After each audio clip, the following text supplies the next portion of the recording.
welcome to literature class again. In this class, we are going to start the next unit, Unit 6, Conservation and Protection. And in this unit, we will read the poem Solar Flare, that is beautifully composed by Graeme King. Graeme King, who was an Australian poet, has written a variety of work for the children. And the main characteristic of his work is the simplicity that makes his work as great as the threat to the climate, and that is easily understandable to the children. The same thing we will read in this poem, Solar Flare. But before we start the reading of the poem, let me tell you what message the unit Conservation and Protection is conveying to us. Actually, we all care for ourselves only and we never bother to care the environment or the universe. But if we care the environment, we can make a different world. How can we save the world or the environment? We should recycle the present, sense the past and save the future. It means we should sense the past, recycle the present and save the future. And this is the main message of the unit, Conservation and Protection. Now we will see what message the poem is conveying to us. Actually, this poem conveys the message that global warming is increasing day by day due to the greedy ways of human beings. Because human beings are using the natural resources for their luxurious life only.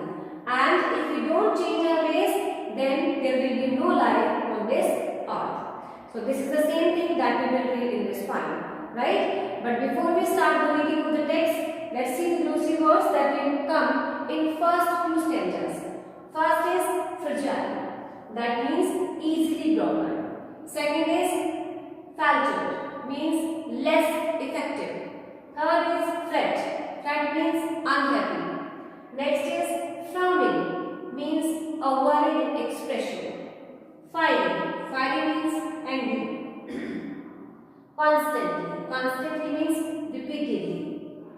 Evolved means developing over the time. These words will come in the first two stanzas. Now we will read the text of the poem and we will see what actually these two stanzas are conveying to us. See here, I have taken first two stanzas and have written the lines of the stanzas on the board. I looked up at the sun and he was frowning. His voice was like a fiery ball of flame. He told me that the planet Earth was drowning. And mankind thinks, he said, that I am to blame. I looked up. Here I refers to the poet. I refers to the poet here. The poet looked up at the sun and he was frowning. Here he stands for the sun. He refers to the sun here. When one morning the poet looked up at the sun and what he noticed? He noticed that the sun was frowning, means he was giving an angry expression to the poet. His voice was like a fiery ball of flame. That word ball is used here because sun is round in shape, that's why ball. It is looking like a ball. That's why it is called a fiery. Fiery means it was not happy, it was in angry mood, and flame means heat. And it was giving too much heat on that day. It was due to the anger, and because of his anger, it was giving too much heat. That's why it is called a fiery ball of flame. Now see here, his voice. It means the sun's voice was like a fiery ball of flame. Means he was too angry and whatever the words he was speaking to the poet, the anger was shown by the words.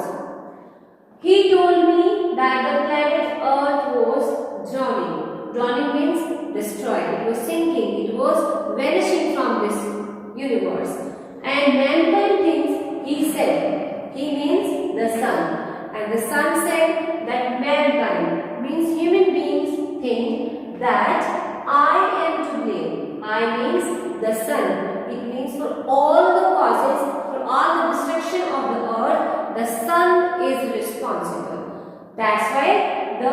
sun was angry that human beings think that only the sun is responsible for the destruction on this planet Earth. Let me tell you this again. Here, one morning the poet looked up at the sun and what he noticed?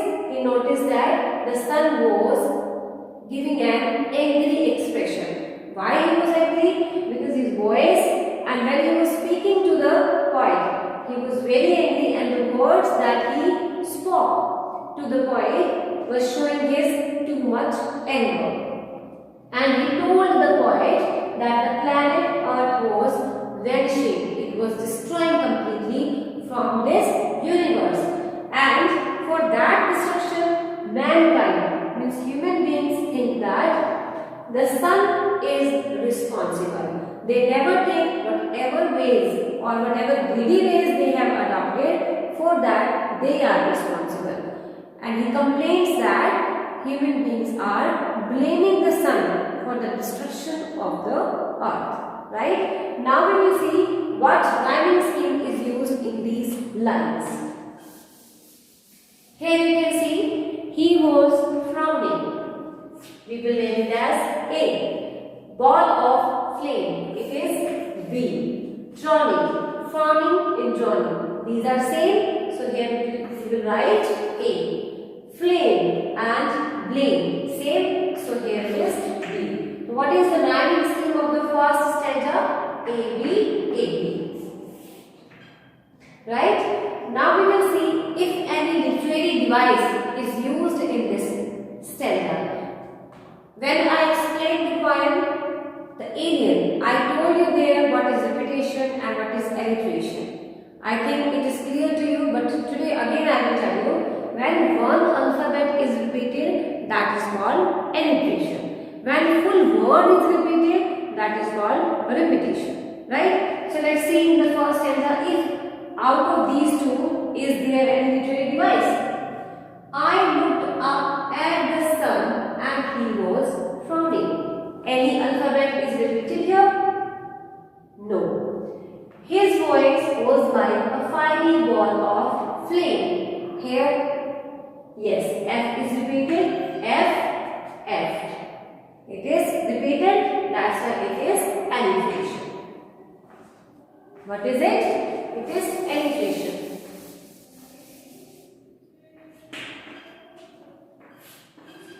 A-L-L-I-T-E-R-A-T-I-O-N. It is alliteration. He told me that the planet Earth was drowning. Here again, T is repeated. Fine. So this is also alliteration.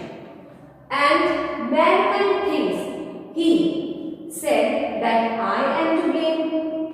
Right? So in these two lines we are having alliteration. Got it? Now we will see what second stanza is conveying to us. I have been here. In the first stanza, I refers to the poet. This is very, very important to learn, because in each stanza the speaker is changing. Here the speaker is the poet and he is delivering what the words the sun spoke to him. Fine. So here the poet, I refers to the poet here and he refers to the sun here. Now in the second stanza it is again starting from the first person. I have been here burning constantly forever. Here I refers to the sun.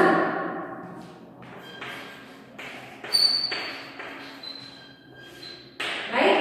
Here I refers to the sun. It means the sun had been here burning constantly forever. And I watched. Who watched? The sun. The sun watched the planets cool and shape and form. My sunlight formed the seasons and the weather.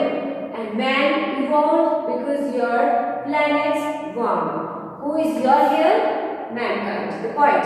Right? The poet's planet. So now we will see what these lines are conveying to us. I have been here. Here the sun is answering. When this conversation was going on between the poet and the sun complained. The poet that all the destruction that is made on this earth, for that human beings are responsible. But whereas human beings are considering the sun as responsible for all the destruction, but actually the human beings are responsible for that destruction. Again the sun complains that I have been here. It means the sun had been there on this universe, burning constantly. Burning constantly means he was there burning. Burning means it was giving heat or warmth or sunlight to this universe repeatedly from many years. And he watched the planets and he had seen or he had watched the planets cooling and shaping and forming. When planets made themselves cool and when they are breaking and when they are cooling themselves and they are making the new shapes, it means the sun says that he had seen the planets cooling, shaping and forming into new shapes. My sunlight, my means his sunlight, formed the seasons and the weather. He has smiled always on this earth and he has given warmth to this earth. That's why the seasons are formed and weather is changed. And man evolved, and due to that only man's evolution is there. Man has developed himself. And because the planet is warm, but he is developing, mankind is developing and they are using the natural resources for their greed only, and due to that this planet is getting warm. How it is getting warm? Because global warming is increasing day by day. How it is increasing? Because of the greedy ways of the human beings. Fine. So that we read in the beginning of the poem where I told you the message of the poem. This is the same thing given in this stanza. Now we will see if any literary device is used from repetition and alliteration. I have been here, burning constantly forever. No alphabet is repeated, so we will see the next line. I watched the planets cool and shape and form. My sunlight formed the seasons and the weather, and man evolved because your planets warm. So there is no alliteration and no repetition, but one more literary device is here, that is personification. When an object is given the formation like a human being, here sun is formed like the human being. Here we are reading the sun as the human being because he is expressing himself, right? We are using he for the sun. That's why it is called personification. We have personified the sun as a person. That is personification.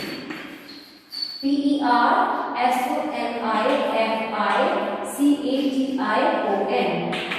Person, personification. Fine. So in this stanza, we are having personification. Here you can also write personification because sun is already personified here. But we found alliteration in the first stanza and in second we will write personification. For today's class, only 2 stanzas are there, and in the next class we will read the next stanzas. But if we try to find the rhyming scheme, then again we will find in the same way as we find in the first stanza. How? Ever.